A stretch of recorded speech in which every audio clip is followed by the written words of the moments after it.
This is Roy Kelly for Seconds Out. Delighted to be joined by Adam Booth, trainer of Josh Kelly, ahead of the WBO International Super Welterweight Championship on Saturday. That's quite a mouthful, against Gabriel Corzo.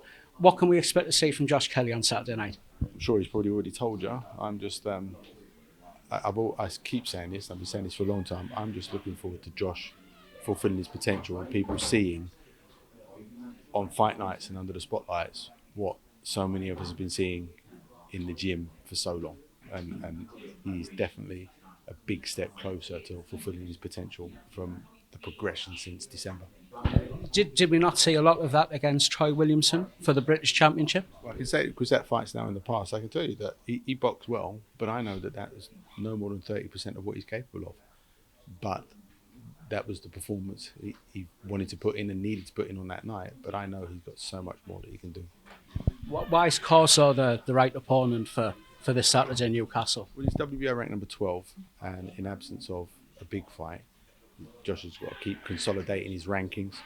I think Josh is now ready, and I believe that Josh is now ready for these big names and these big fights, but has to keep his career active while we're still looking for these big fights to come along. It has to be someone against someone that's got a world ranking, unbeaten, coming to win.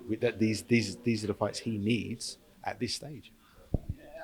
I know it's a $64,000 question, but how quickly do you think Josh Kelly could actually fight for the world title?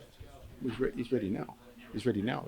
It's about everything now moving his career and his status in the right direction, so that when he does eventually fight for these world titles, that it's under his terms. Jamel Charlo owns all the belts at Super Welter at the moment. Would you have... He doesn't know, does he? He doesn't hold the IBF. That's, nearly all then. That's Yeah. So Tim Tszyu holds that one. Sorry, yeah, correct. Thank you for keeping me right. Would that be a fight that... Any of them, and all of them, including the big names over here as well. That's, he's got his targets set on everyone. So I'm not going to say no to anyone that's got a world title. I'm not going to say no to anyone that's potentially a huge fight over here for him as well. And just while we've got you here, Adam, a few words on Harlem Eubank, who's going to be out in action next week against Ismail Ellis. Yes. Ismail Ellis, that's right, in Edinburgh. How would you say that one? Harlem is maturing into his prime, and it's pretty much time to take the leash off him. There's been so much learning and progression for Harlem over the last couple of years, and now we're on the cusp of hopefully signing and announcing something big.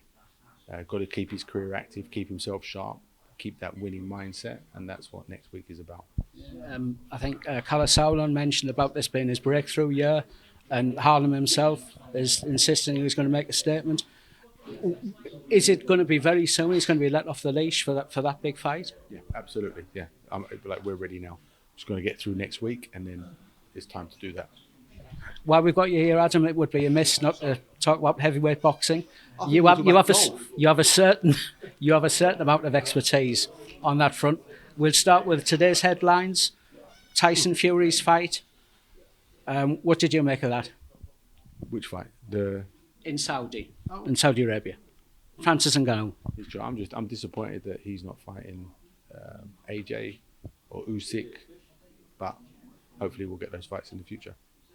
Where do you stand on events like this, where it's maybe something a little bit out of the ordinary, something that's a bit left field? We have to evolve. We've got to understand that if you don't change with times, you get left behind. And Tyson Fury commercially is taking advantage of a fantastic opportunity. This guy, he's fighting the top of the pile in a different form of martial art, and Tyson Fury's the top of the pile in boxing. So why not have crossover fights? Muhammad Ali did it years ago. So I'm all for it. It's all entertainment. Might not be the business I'm in, but it's all entertainment. And if people pay to watch it, it means that people want to see it.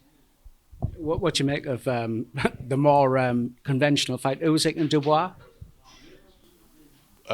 Big challenge for Dubois. It could end up being... in heavyweight boxing, anything can happen, and Dubois can hit, and he's a powerful puncher. AJ wasn't able to nail down Usyk and deal with him physically over 24 rounds, and I don't see Dubois doing it over 12. And AJ, you just mentioned there against Dillian Whyte, the other big fight that's coming up. Yeah, but again, I want to see AJ with Fury and that's the fight over here I want to see. Everything else is fine. It's entertainment, but that is the ultimate one. Will it ever happen, do you think? It feels like it's starting to slip away and fade away, but we live in hope. Many thanks for your time, Adam, and all the best for Saturday. Thanks, mate. Cheers.